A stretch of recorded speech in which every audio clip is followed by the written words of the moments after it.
Welcome to the Military OneSource Podcast. Military OneSource is an official program of the Defense Department with tools, information, and resources to help families navigate all aspects of military life. For more information, visit MilitaryOneSource.mil. Welcome to the podcast. I'm Bruce Moody. Today, we're going to have a conversation about the conversation, the talk, the birds and the bees, the conversation that parents have with their kids about sexual development. We're going to bring in some tips and some ideas, some things to think about when it's time to talk to your kids about healthy sexual development. So to do that, I want to bring in two guests who are really going to help us along with this conversation. First up, we have Julia Grimm. Julia is an independent trainer and consultant with the National Center on the Sexual Behavior of Youth. And Natalie Gallo is a licensed professional counselor who works with children who have experienced problematic sexual behaviors. Natalie and Julia, welcome to the podcast. Thank you, Bruce. We're happy to be here. Yeah, this will be a really interesting conversation. You know, I, like a lot of people my age, got the talk. The parents waited to me to attain a certain age, and then they sat me down. We had the talk, and we never spoke of it again. So a lot has changed in the approach. So I'll be really interested to hear from the both of you how that has changed and some of the advice that you have for parents.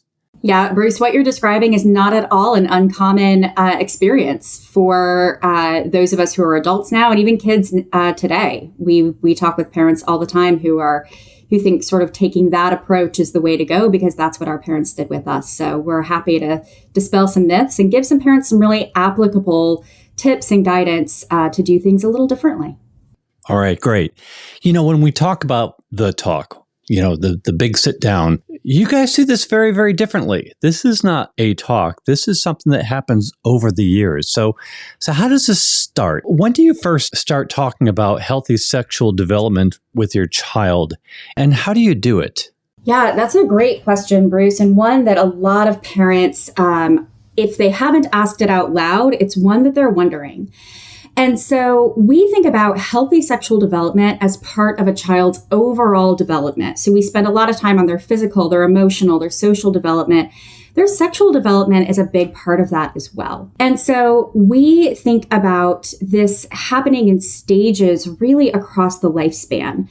So early kids, 0 to 6, we're teaching them eyes, ears, nose, mouth. We're also teaching them anatomically correct names for their private parts. So we're teaching them penis, buttocks, and vulva or vagina. And when we're teaching those parts, we're also teaching these are private parts of the body. These are parts that only primary caregivers are allowed to see or touch, and only for health and hygiene, or a doctor for health and hygiene with a primary caregiver in the room. In child, developmentally appropriate language. That changes. We build on that foundation as kids get into those school age years. And we're talking about kids who are roughly 7 to 12. We're going to build on that foundation that we laid when they were very, very young. And we're going to talk about functions of those private parts. We're talking about reproductive functions of those parts, and we're doing that very matter-of-factly. We're talking about puberty. We're talking about how their bodies are going to change, and we're having that conversation before those changes start. Throughout this whole time period, we're also laying a foundation of talking about consent and boundaries, that they get to say what happens to their bodies and when, and other people also have a say in what happens to their bodies and when. Then as we're moving into adolescence, we're talking about safe sex practices. We're talking about contraception. We're talking about STI, sexually transmitted infection prevention. We're talking about rules and laws that govern sexual decisions that we make with same-age partners. So really, it's a lifelong conversation that's going to happen multiple times at multiple time points. It's just going to sound a little different depending on the needs of your child at any given age. Thanks, Julia. Natalie, I want to get your thoughts on something because this is really talking about how we talk to our kids, which sort of sets it up like we're going to have a conversation. But For kids who want to ask questions, how do we cultivate an environment where it's okay to ask questions? And if you have questions, here's how you might want to ask them. How do you teach that open line of communication to children? That's such a great question. I think so much of what Julia says really sets that foundation, right? If youth see their primary caregivers modeling, calm, kind of matter-of-fact conversations around these topics, right? If a parent is able to communicate openly about, we can talk about your private parts, we can talk about these behaviors without judgment, without kind of using language that shames just having those conversations, it allows those youth to know this is a person I can go talk to, right? The parents themselves create that open line of communication. And we know, right, if youth have a safe adult that they know they can talk to without that adult becoming overly emotional or getting them in trouble for asking those questions, they're going to go to those people versus seeking out that information somewhere else, like the internet, where we know there's a wide range of misinformation or unhelpful information that youth might have. So when we talk to kids about how to talk about sex, you mentioned before you use the terms and not metaphors and things like that. So what is it that you're trying to avoid, and how does that move the conversation along in a positive direction? Yeah, it's a really great question. When we use slang terms, or when families use slang terms, and those are the words that youth have for their own private parts, not only, can that make conversations moving forward about sexual health and development and reproduction more challenging, but it also makes it harder for youth to get help when they need it. Imagine a kid who's at school and has having a medical problem or pain in one of their body parts and uses a slang term to a teacher who has no idea what they're talking about, right? And so having those conversations and using that language, using those anatomically correct terms is safety prevention kind of at every level for youth and for families, and avoiding language like dirty behaviors, that's nasty, right? Those are phrases that sometimes grown-ups use to describe behaviors relating to body parts in young children, that then,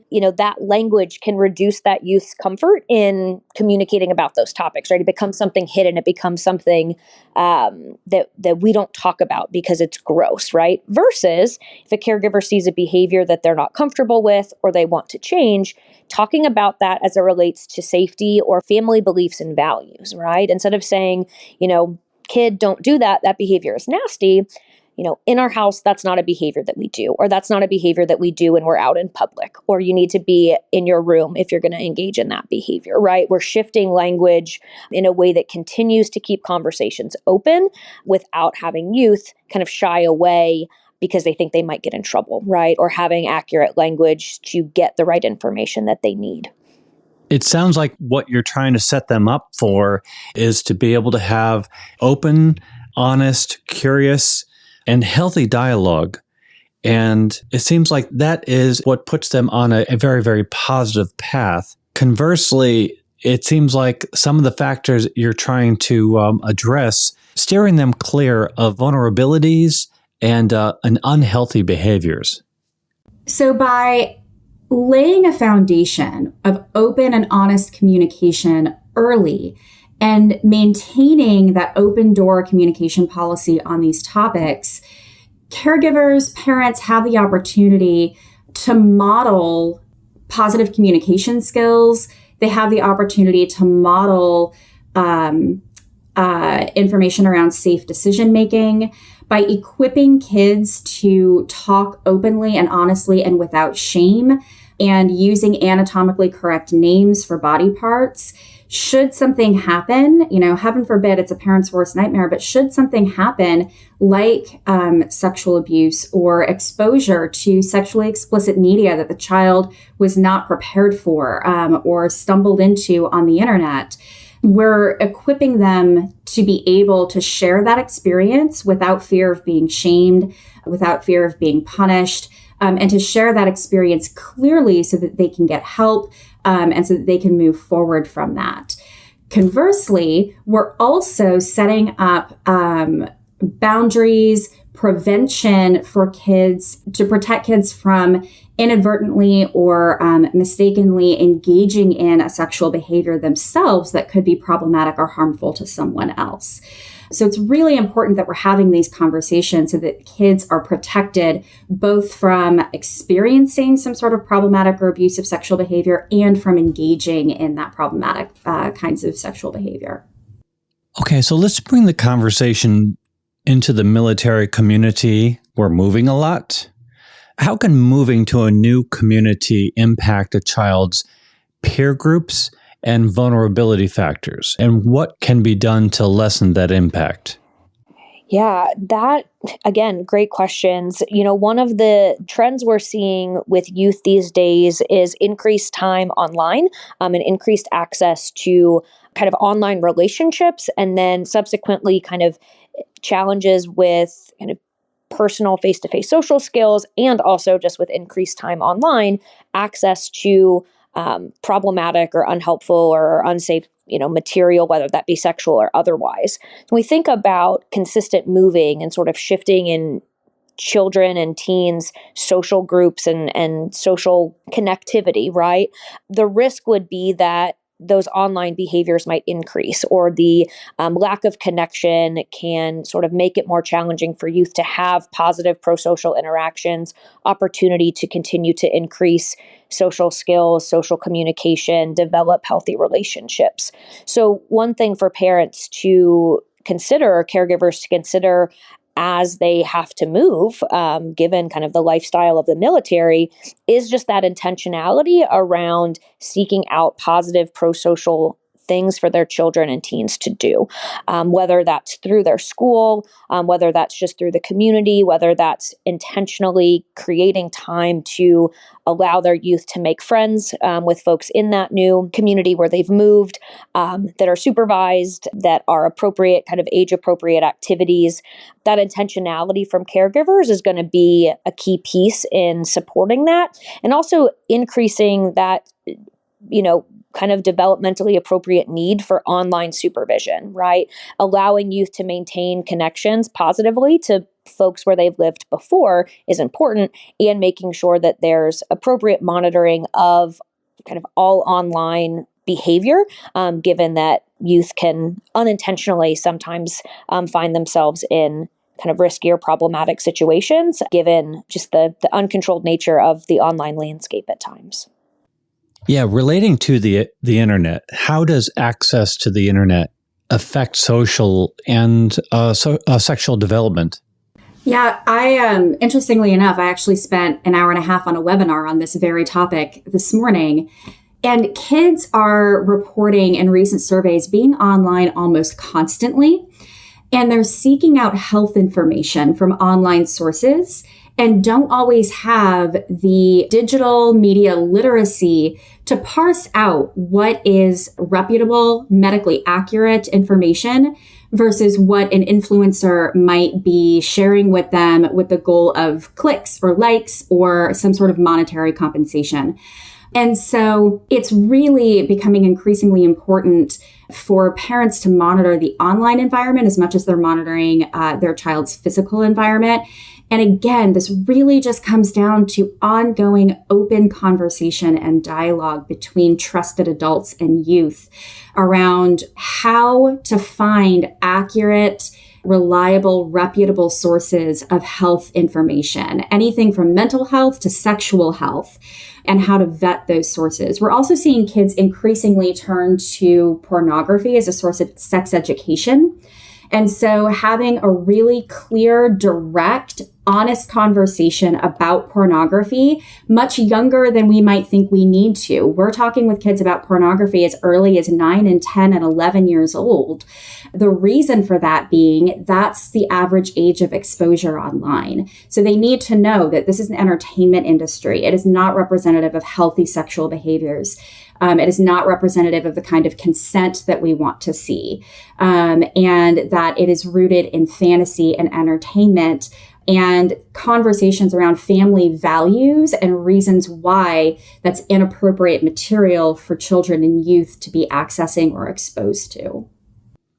So we've covered a lot of ground in this conversation, but I wonder if there are any other tips that you want to provide to parents when it comes to supporting their children's healthy sexual development. I think you're right. We have given a ton of information in a very brief time frame, but if families, caregivers, anyone listening to this can take away kind of 2 or 3 main points, it's communication that's open, it's early, and it's often. It doesn't have to be perfect, but it creates those lines of communications that allows for increased comfort as time goes on. The more we talk about these things in safe environments, the easier it becomes. So start early, continue those conversations often, and be involved with your kids as possible. We recognize folks listening to this are incredibly busy, are pulled in a million different directions, but that supervision of online and physical environment, those positive kind of friendships, opportunities for peer engagement, that's going to be really important. And we know that these skills, just those 2 skills alone, are going to significantly increase the kind of healthy child development and safe decision making across the board. Because if we can get comfortable talking about sexual health and development at a young age, all of those other important conversations are going to come so much easier, right? This is the toughest topic for a lot of families to talk about. If you can conquer this and get comfortable, all of those other conversations around healthy development, behavior, growth are just going to come more naturally to your family, enhance safety in the future. Thanks a lot, Natalie. Julia, any final words? Yeah, I think, if there is nothing else that parents or even, clinicians, providers, anyone listening to this, there's nothing else you take away from this conversation. It's really just to take a deep breath. And while talking about sex and healthy sexual development and pornography feels really big and scary because of some of the taboo and the stigma around that, the skills that we're highlighting here are skills that generalize across the board. Really similar to what Natalie said. We're talking about the same skills that help keep kids safe from making other sort of non-sexual problematic decisions.